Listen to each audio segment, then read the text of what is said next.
नमस्कार दोस्तों, आज हम देखेंगे संवैधानिक प्रावधान, भाषा से संबंधित संवैधानिक प्रावधान, कॉन्स्टिट्यूशनल प्रोविजंस। तो भाषा संबंधी जो संवैधानिक प्रावधान दिए गए हैं वो 8वीं अनुसूची के भाग 17 में है और ये 4 अध्याय में बांटा गया है। अनुच्छेद 343 से लेकर 351 तक 4 अध्याय हैं। तो अध्याय 1 में 343 से 44 का वर्णन है, अध्याय 2 में 345 से 47 तक वर्णन है और अध्याय 3 में 348 से 49 तक वर्णन है, जबकि 4 में 350 से 51 तक का वर्णन है। संविधान में भाषा प्रावधान 8वीं अनुसूची भाग 17 में अनुच्छेद 120 से लेकर 351 तक हिंदी, अंग्रेजी एवं प्रादेशिक भाषाओं के परस्पर विरोधी दावे के बीच सामंजस्य स्थापित करने का प्रयास किया गया है। भाषाओं के बीच सामंजस्य स्थापित करने का इसका मुख्य उद्देश्य है। अनुच्छेद 120 के अनुसार संसद में प्रयोग की जाने वाली भाषा का वर्णन किया गया है। यहाँ पर संसद का कार्य हिंदी या अंग्रेजी में किया जाएगा, परंतु यथास्थिति लोकसभा अध्यक्ष या राज्यसभा का सभापति किसी सदस्य को उसकी मातृभाषा में सदन को संबोधित करने की अनुमति दे सकता है। सभापति जो है लोकसभा और राज्यसभा के, वो सदस्य को मातृभाषा में सदन को संबोधित करने की अनुमति दे सकते हैं। अनुच्छेद 210 में कहा गया है राज्य विधानमंडल में प्रयोग की जाने वाली भाषा। 120 में है संसद में प्रयोग की जाने वाली भाषा, जबकि 210 में है राज्य विधानमंडल में प्रयोग की जाने वाली भाषा। राज्य की विधानमंडल का कार्य हिंदी या अंग्रेजी में किया जाएगा, किंतु यथास्थिति विधानसभा अध्यक्ष या विधान परिषद का सभापति किसी सदस्य को उसकी मातृभाषा में सदन को संबोधित करने की अनुमति यहाँ पर दे सकते हैं। विधानसभा के अध्यक्ष या विधानसभा के सभापति।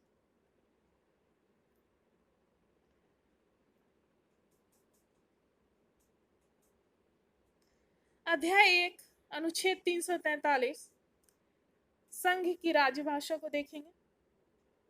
क्या बताया गया है? अनुच्छेद 343 के अंतर्गत मुख्य रूप से 3 बिंदुओं पर विशेष बल दिया गया है।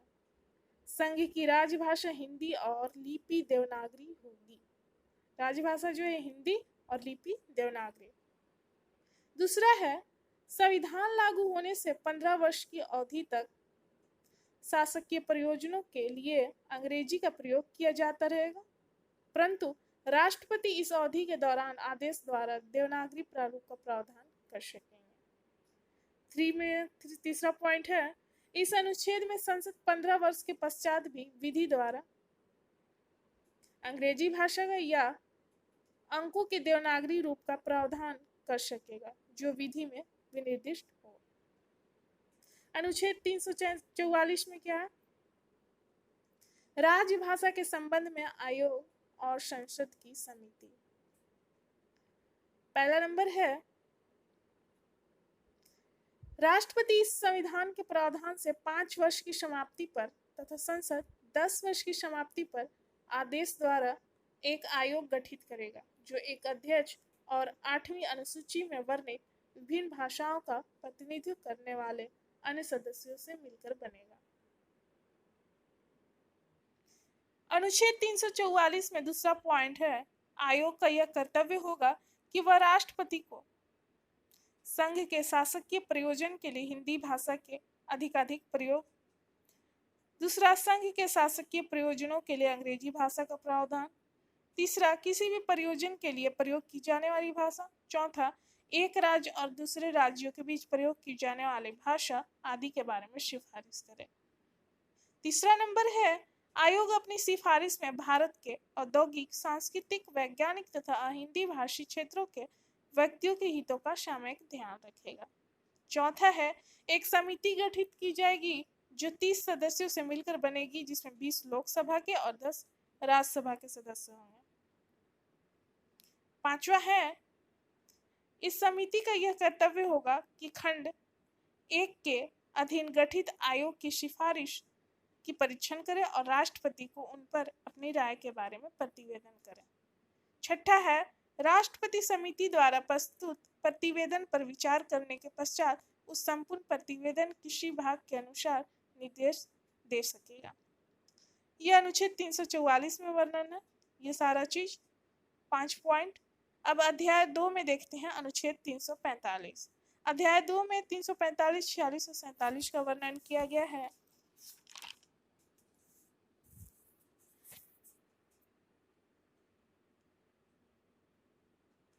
अनुच्छेद 345 में राज्य में प्रशासनिक कार्य के लिए प्रयोग की जाने वाली भाषा का वर्णन किया गया है। किसी राज्य का विधानमंडल यदि चाहे तो उस राज्य में प्रयोग होने वाली भाषा अन्य भाषा हिंदी को विधि द्वारा शासकीय प्रयोजन के लिए स्वीकार कर सकेगा, और यदि किसी राज्य का विधानमंडल ऐसा नहीं कर पाएगा तो अंग्रेजी भाषा का प्रयोग यथावत किया जाता रहेगा। अनुच्छेद 346 में वर्णन है, ये सभी संवैधानिक प्रावधान है आपका, इसको बदला नहीं जा सकता। एक राज्य और दूसरे राज्य के बीच प्रयोग की जाने वाली पत्र आदि की भाषा। अनुच्छेद 346 में वर्णन किया गया है, एक राज्य और दूसरे राज्य के बीच या किसी राज्य और संघ के बीच संघ द्वारा प्राधिकृत राज्य भाषा होगी, परंतु 2 या अधिक राज्य यह करार करते हैं कि उन राज्यों के बीच पत्र आदि के भाषा के रूप में हिंदी होगी, तो हिंदी को स्वीकार किया जा सकेगा।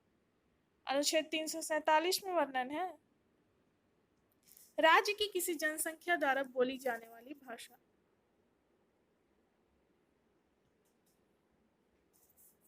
यदि किसी राज्य की जनसंख्या का पर्याप्त भाग यह चाहे कि उसके द्वारा बोली जाने वाली भाषा को राजभाषा के रूप में मान्यता दी जाए तो राष्ट्रपति निर्देश जारी कर सकते हैं। अध्याय 3 में 348 और 49 का वर्णन किया गया है। अनुच्छेद 348 में है, सुप्रीम कोर्ट और हाई कोर्ट एवं संसद व राज्य विधानमंडल में विधेयक, अधिनियम आदि के लिए प्रयोग की जाने वाली भाषा। अनुच्छेद 348 है, जब तक संसद विधि द्वारा उपबंध न करे तब तक उच्चतम न्यायालय और प्रत्येक उच्च न्यायालय में सभी तरह की कार्यवाही अंग्रेजी भाषा में होगी। यदि किसी राज्य के राज्यपाल चाहे तो राष्ट्रपति की पूर्व सहमति से उच्च न्यायालय की कार्रवाई के लिए हिंदी या उस राज्य में मान्य भाषा का प्रयोग प्राधिकृत कर सकेगा, परंतु उच्च न्यायालय द्वारा दिए गए निर्णय या आदेश पर यह बात लागू नहीं होगा। उच्च न्यायालय द्वारा दिया गया आदेश उस भाषा का अंग्रेजी अनुवाद समझा जाएगा। इसी तरह संसद के प्रत्येक सदन या राज्य के विधानमंडल के किसी सदन में विधेयकों, अधिनियम, प्रस्ताव, आदेश आदि का पाठ अंग्रेजी में होगा।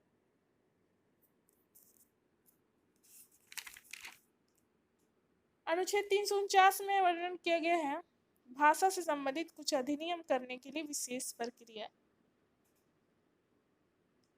संसद यदि राजभाषा से संबंधित कोई विधेयक या संशोधन पुनः स्थापित या प्रस्तावित करना चाहे तो उसे राष्ट्रपति की पूर्व मंजूरी लेनी पड़ेगी, और राष्ट्रपति अनुच्छेद 44 द्वारा नियुक्त समिति के सिफारिश पर विचार करने के बाद ही मंजूरी दे सकेगा। अध्याय 4 में वर्णन किया गया है 350, अनुच्छेद 350 और 351। अनुच्छेद 350 में है, वैथा के निवारण के लिए प्रयोग की जाने वाली भाषा। इसमें बिंदु है, भाषाई अल्पसंख्यक वर्गों के लिए प्राथमिक स्तर पर मातृभाषा में शिक्षा की सुविधा। अगला बिंदु, भाषाई अल्पसंख्यक वर्ग के लिए विशेष अधिकारी की नियुक्ति। प्रत्येक व्यक्ति किसी शिकायत को दूर करने के लिए अनुच्छेद 350 संघ या राज्य के किसी अधिकारी को यथास्थिति राज्य में प्रयोग होने वाली किसी भी भाषा में आवेदन देने का हकदार होगा। अल्पसंख्यक बच्चों की प्राथमिक शिक्षा उनकी मातृभाषा में सुनिश्चित की जाएगी एवं भाषाई अल्पसंख्यक वर्ग के लिए राष्ट्रपति एक विशेष अधिकारी को नियुक्त करेगा जो समय समय पर राज्यपाल और राष्ट्रपति को रिपोर्ट देगा, जिस पर संसद विचार करेगी। लास्ट है हमारा अनुच्छेद 351, भाषा का विस्तार।